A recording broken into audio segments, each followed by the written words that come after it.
ibaba yan. Hindi po talaga mawawala sa CVT to. Ngayon, kung idadagdag mo pa yung mali mong pagmamaneho, drive neutral, naku po, delikado po sa CVT lalo yan. Dito sa CVT, ang pinakamahinang pyesa po dyan ay yung steel belt. Mga kapatid, magandang gabi po sa inyong lahat. Follow up lang po ito doon sa last vlog ko at sasagutin ko po yung maraming mga katanungan doon sa comment section ng aking pong vlog. Tungkol po dito sa Toyota Fortuner na nasiraan ng automatic transmission. Gawa na po yun, naipakita ko na po sa inyo at pinalitan na nga po natin yun ng buong transmission.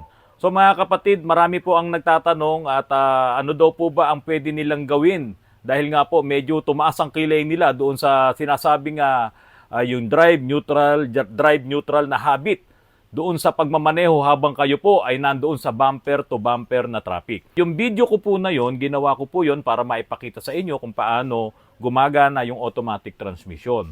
At iyon po ay ginawa ko para po matuto tayong mag-ingat ng ating mga sasakyan. At tulad nga po nung sinabi ko po doon sa vlog, iyon po ay personal na kaalaman ko lamang yon na na-experience po namin dito sa shop sa dami po ng mga ipinagagawa po sa aming automatic transmission. At isa pa pong dahilan kung bakit ko po ginawa yung vlog na yon, mga kapatid, sa dami po ng mga sira ng transmission dito, yun po ang tanong namin dito sa mga owner, no, yung mga may-ari ng mga sasakyan, ano po ba ang habit nila sa pagmamaneho? At yun nga po yung nasisisi. Una po yung habit. Pangalawa po ay yung factory defect. Minto ako ng konti. Pwedeng ganon, pwedeng mahina yung pyesa, at yun nga po, masyado kong naipunto, diniinan ko po yun doon sa driving habit. Kasi mas marami po yung ganon, hindi lang naman dito sa Toyota Fortuner. Marami po, halos karamihan ng mga nagagawa namin dito mga sasakyan, yun po ang nagiging problema.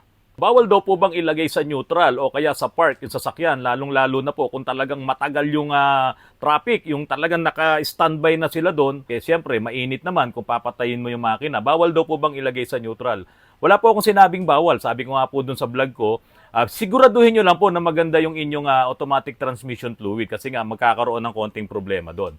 Pero hindi po bawal ilagay sa neutral, hindi po bawal ilagay sa park.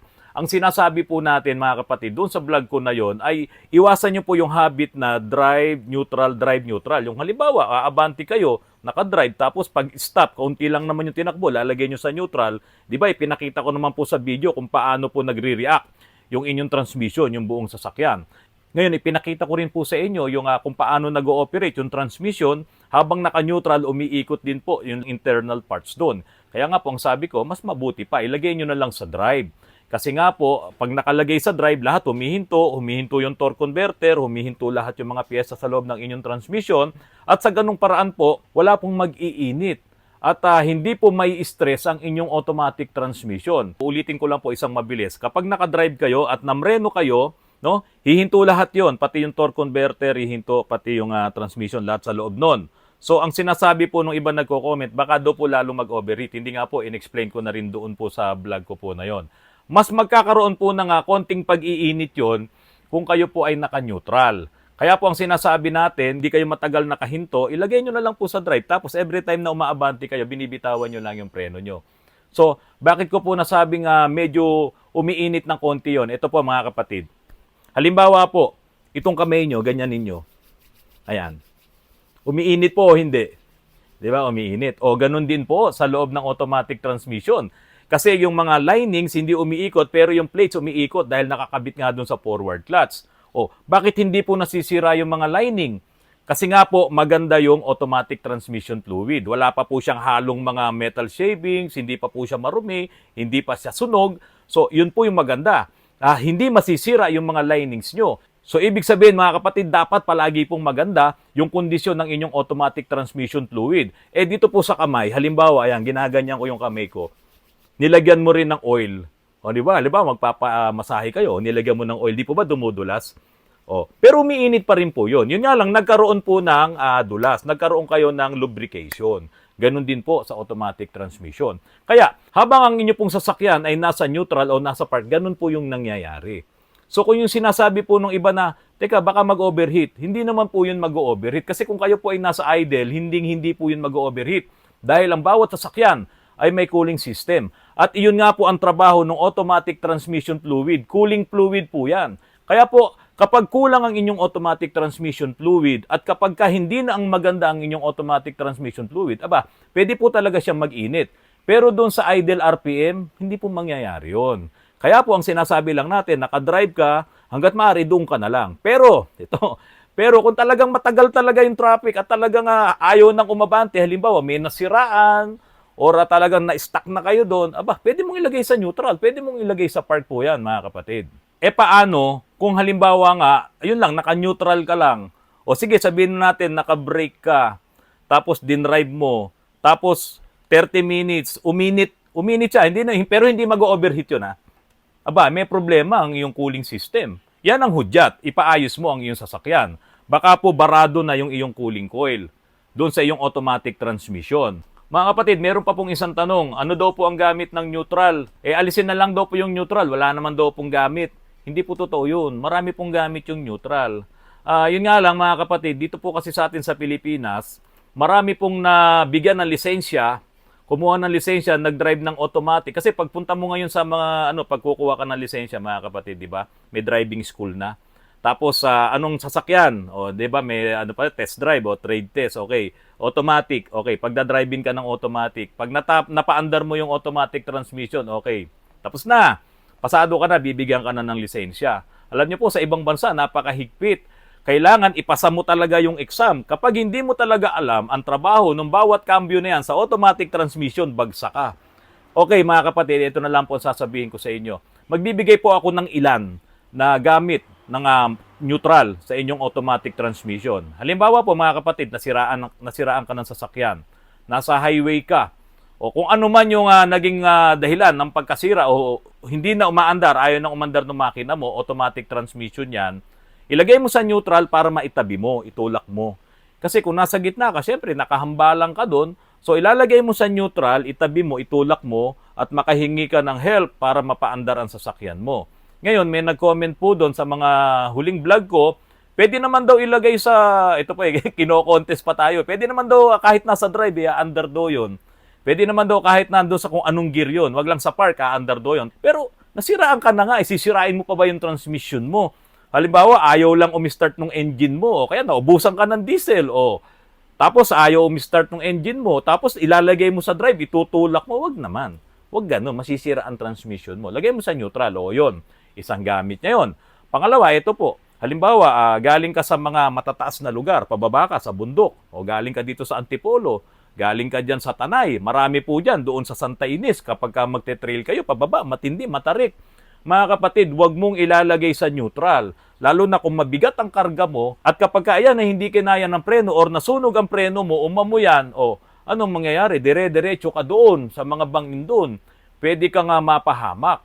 Pero kung naka-drive ka, wag mong lalagay sa neutral, naka-drive ka, pwede mong ilipat sa 1, sa 2, or sa low, di ba? Sa 3 ka, pwede dyan para gumana yung engine brake mo. Mga kapatid, sa ibang bansa, sa ibang state sa US, bawal yan. Hindi ka pwedeng mag-drive nandoon ka sa pababa, matindi yung pababa na yon, tapos naka-neutral ka. Nako, major offense po yan sa traffic. Violations po yun. Ngayon mga kapatid, ito pa po yung isa. Karaniwan na po na nangyayari dito sa talyer sa amin, minsan nagwa-wild yung yung engine, merong umipit yung kable, kung yung mga lumang modelo ng engine yan. Sa mga bagong modelo naman, umiipit yung accelerator, so nagwa-wild yung engine. Halimbawa, tumatakbo ka, nagda-drive ka, nag-wild yung engine mo. Siyempre, apa ka sa preno. Paano kung hindi kayanin ng preno? Saka siyempre, mag-iinit na yung yung mga linings mo kasi pinipreno mo. Tapos nakadrive ka, ang taas ng RPM mo. Lagay mo sa neutral. Mga kapatid, ito yung tanong na panghuli. Nilagay ko po ito sa dulo para po, karamihan po kasi nung nag-review ng ating vlogs, talagang pino-forward niya. So dito tayo sa dulo. Yun daw po bang CVT transmission, applicable rin daw po ba itong ipine-present ko sa inyo, yung pinapakita ko sa inyo. Mga kapatid, ito lang po ang masasabi ko dyan. Ang CVT transmission po, saka yung ating automatic transmission, kapag ka in-start mo na ang engine mo at umandar na, meron din po yung torque converter, meron din po yung forward clutch. Dalawa lang po ang clutch niyan halos Forward clutch saka yung reverse clutch. Okay? Kapag in-start mo na engine mo, umiikot na yung flywheel niyan, umiikot na yung torque converter, umiikot na rin po yung forward clutch. So, yan. So parehas din po nung automatic transmission na ipinakita ko sa inyo. At kapag po yan ay umiikot na, ganun din po ang operation, kapag kanilagyan ng pressure, yung pistons, doon sa forward clutch, mag-i-engage po yan, iikot na ngayon yung pulley, yung dalawang pulley. Yung pulley po na yun sa CVT, yun yung maliit, lumalaki, ayan, maliit, lumalaki, kaya nga po multi-ratio itong CVT. Hindi mo mararamdaman yung shifting niyan mga kapatid dahil po dito.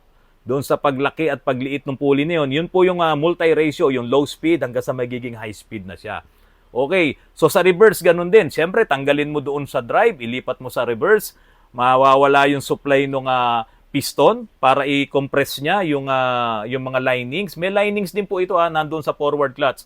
Mawawala yon, ang gagana naman ngayon dahil inilagay mo sa reverse ay yung reverse naman, yung reverse clutch. So gagana yung piston, ididiin yon, makokompress yon, gagana na ngayon yung planetary gear. Ngayon, yung sa reverse po, mga kapatid, mababaliktad naman po yung ikot nun. Yun ngayon ang magre-reverse. Yung ikot ng planetary gear. Okay. Saka ko po kayo bibigyan ng kumpletong vlog tungkol dito sa CVT. Pero ngayon, ang tanong po, pwede din daw po bang mag-neutral sa CVT? Pwede po. Wala nga pong bawal. Kahit naman doon sa conventional na automatic transmission, hindi naman po natin ibinabawal. Ngayon, dito po sa CVT, mas lalo nyo pong ingatan ng inyong transmission. Kasi po, dito sa CVT, ang pinakamahinang pyesa po dyan ay yung steel belt. Yung makikita nyo, ito, pakita ko sa inyo, yan. Yung steel belt na po na yan, ang pinakamahinang pyesa dyan. Ngayon, kung ang manner ng pagdadrive nyo ay gagawin nyo rin yung ginagawa nyo dito sa automatic transmission, katulad nitong sa Fortuner na drive, neutral, o nasa traffic kayo, bumper to bumper, drive, neutral, drive, neutral. So, ang mangyayari po dyan, yung inyong steel belt, saka yung pulley, ganun din ang mangyayari. Gaganon-ganon din po yun. Okay, ang problema po dito, yung belt na yon ay steel. Tapos yung pulley mo ay steel din. So, kung ganyan ang manner nyo ng pagdadrive, ito nga po CVT, talagang kahit na siguro hindi ganyan yung manner mo, talagang nagkakaroon po siya ng wear doon po sa mga pulley at doon sa belt. Kaya nga, yan yung pinakamahinang pyesa, yung belt. So, mayroon pong mga metal shavings yan. May mga ribaba. Paunti-unti, manakanakang mga ribaba yan. Hindi po talaga mawawala sa CVT to. Gawa nga nung steel belt na yon. Ngayon, kung idadagdag mo pa yung mali mong pagmamaneho na pagdating sa traffic, ikaw ay drive, neutral. Naku po, delikado po sa CVT lalo yan. Ngayon, bakit po delikado? Unang-una, yung wear and tear po kagad ng steel belt. Pangalawa, yung mga metal shavings na yon, nahalo yon doon sa fluid. Aakyat ngayon doon yan sa iyong forward clutch na nandoon yung mga clutches mo. Kung madumi yung fluid mo, kayo na po ang bahalang mag-conclude noon, mga kapatid. Tandaan nyo po, kapag po kayo ay naka-CVT, lalong-lalo na po yung mga bagong sasakyan ngayon, halos karamihan ay mga naka-CVT. Hindi po yan pwedeng bara-bara ang pagmamaneho. Kaya nga po ang CVT, pagka inaabante nyo, yung binibigla nyo, minsan may, may nahihiya. Mga kapatid, yung ipinagmamalaki ng Toyota ngayon sa kanilang CVT, lalo na dito sa Yaris, no? Naglagay sila ng direct shift, isang gear pa po yun. Kaya po pagka umaarangkada yung mga CVT transmission ng Toyota na yan, malalakas, talagang kapit kaagad kasi dinagdagan siya ng gear doon sa umpisa. So, hindi po siya parang nag-hesitate. So, iingatan nyo po ang inyong CVT transmission. Kasi po, kung gagawin nyo rin po talaga yung habit na drive, neutral, o yan, tignan nyo po yung video na yan. So, kayo na po ang magsabi kung makakatulong po yung ganong habit. Pero ako po, para maiwasan nyo na masira kagad ang inyong transmission, lalong-lalo na dito sa CVT transmission, talagang ito yung, sabi nga, handle with care po ito. So, importante po na nalaman nyo lang itong aking vlog ulit na to at ang sinasabi ko nga lang po mga kapatid, inspeksyonin nyo po ang inyong mga automatic transmission fluid, ang inyong CVT fluid, dapat po laging in good condition yan, dapat hindi siya sunog, hindi siya marumi at iyan po talaga ang inyong i-maintain dyan. Mga kapatid, sana po wag po kayong magsasawa na manood nitong mga vlogs ko at gagawa pa po tayo ng maraming vlogs, mga tutorials at mga bagay-bagay para maingatan po natin ang ating mga sasakyan. Magandang gabi po sa inyong lahat.